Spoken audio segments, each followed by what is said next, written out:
Hello and welcome to another edition of Making News. I'm delighted to be joined by Verity Davidge. Verity, manufacturers are struggling and have been for quite a while now with significant cost increases, not least in the price of energy. Make UK recently released a report on industrial electricity prices. What were its findings, and to what extent is the price of energy something of a threat to the sector? So, our new report tackling industrial energy prices does exactly what it says on the tin. It's all about how do we reduce those sky high electricity costs that industrial users in the UK currently pay. Now, the reason why we really need to tackle this is because those costs are so significant. They are impacting our international competitiveness, they are hindering investment, and therefore they are hindering growth.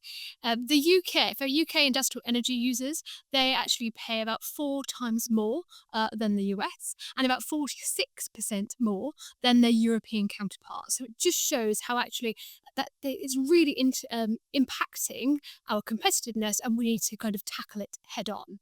So, what we've done in our report is put forward a pretty ambitious, I would say, package, a proposal to the Treasury and wider government departments to really take those costs down. And essentially, it's kind of a two-part package. So, the first is a commitment to remove policy costs. So, when it comes to a business's electricity bill, they will see a number, quite numerous, a big list of policy costs kind of outside their control that they have to pay. And that means their bill gets bigger. We are saying remove those costs and commit to no further policy costs in the future. In terms of impact, that would immediately reduce the average manufacturer's bill by 15%. The second part, a little bit more complex, so I'll try to talk you through it and I'll listen through it as simply as possible. But it's what we call a demand side contracts for difference. So this is where we have what the government would essentially set a strike price, so a cost of energy or electricity, and we're proposing that that is £56 per megawatt an hour. Now, what happens is if the cost of electricity goes above that strike price, then the government subsidises industry. If, however, it goes below, then industry pays back into it. So it spreads that risk. Now, again, like I said, quite an ambitious proposal. And at £56 per megawatt an hour, that is probably about a kind of 26% decrease on the OBR's forecast of what electricity would be. But again, in practical terms, that would reduce costs to the average manufacturer by about 10% on compared to the kind of the retail price that they're paying right now. Now, the pushback that we may get is this sounds like quite a costly proposal, and we're not pretending that it's not. But what we have done is we've presented potential growth forecasts. And actually, by pursuing these models where we actually see a real cut to electricity bills, we'll probably generate around 800 million in additional economic growth every year. So, what we need is energy costs to be front and centre of the industrial strategy. Well, that industrial strategy is only a matter of days away now. We've just dealt with energy. What else are you looking for? And to what extent do you think the industrial strategy is going to be something of a game changer for UK manufacturers? I think it's got a real potential to be a game changer if it is robust and ambitious. Now, this is something we've been campaigning on for a decade. So, really, kind of, it's a long awaited industrial strategy for many of us and indeed industry. I think what we want to see is that long term vision. What do we want to kind of achieve as an economy for the next 10 years? And then how will we get there? What are those success metrics that we're going to use to hold us to account? So we're really hoping for manufacturing, for example, that the government adopts our ambitious ambition to grow manufacturing GDP from 10 to 15% to add that all important 142 billion to our economy, but also really significant policy interventions. So if we put kind of energy costs into kind of one pillar, I think the next pillar we really want to see is kind of access to skills. So you'll know, and listeners will know that Make UK recently published its Industrial Strategy Skills Commission, and we've really put proposals to government where we think we can make a real change in this space. And again, on the minds of government, we'll be thinking, well, how can we do that in the current kind of fiscal environment? Well, you can make those changes because you've got about 1.4 billion from unspent levy and an immigration skills charge. And it's how we make sure that that money is spent on domestic training in the best possible way.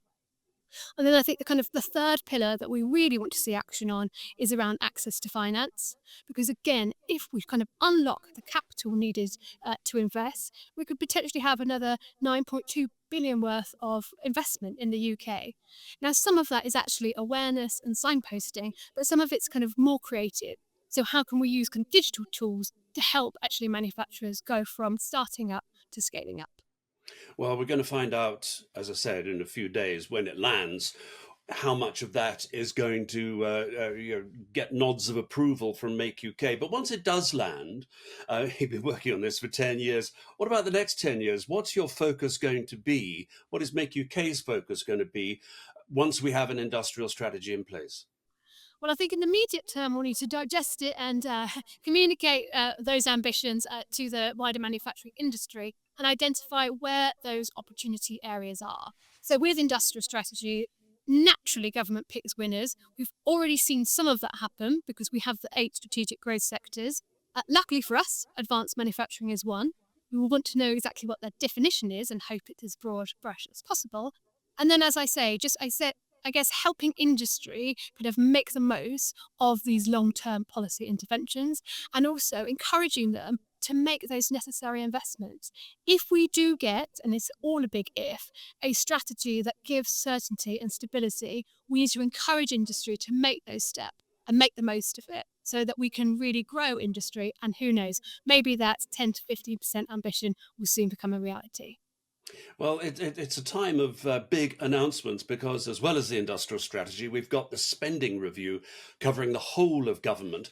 Are we expecting anything in the spending review that's going to be of interest to manufacturers? What are you looking out for? So this spending review is a 3-year spending review, so slightly longer than what we saw in the autumn, which was a year and a half. I think outside of energy, skills, and capital, we will want to see kind of broader support for things that are immediately impacting businesses right now. So, for example, the Employment Rights Bill is probably one of the biggest changes to the employment landscape that employers have faced for a long time. So we want to see kind of support measures to make sure, ACAS is sufficiently funded to help employers navigate this kind of new way of working with their employees. But I think more fundamentally, what we're really looking for is a rebate for statutory sick pay moving from day one. So we've been supportive of the move from 4 days to one, but on the basis that there is a rebate to support SMEs who are particularly being hit hard by employment costs. So sort of that, helping employers in this kind of the new kind of employment landscape that they're facing. I think the other area is while we are making kind of big calls for cutting electricity costs, we still need to help industry become more energy efficient and decarbonise. So things we're looking for from the spending review will be, say, a successor to the Industrial Energy Transformation Fund, which helped companies decarbonise, and also looking at how we can better work the business rate system to make sure that there's never a disincentive to become more energy efficient. And then I think more broadly, we always have a shopping list. We try to keep it short, but industry needs a lot of stuff right now. But support on helping SMEs in particular to kind of export into new markets and access trade finance. So all of those kind of wider kind of asks that together and collectively will just help manufacturers navigate through the challenges and take hold of those opportunities. Well, Verity, very busy times ahead for you and the team at Make UK. We'll be catching up with what happens when the industrial policy lands and the spending review and so on. Lots to chew over. Thank you very much indeed for being with us. Thank you very much. Thank you.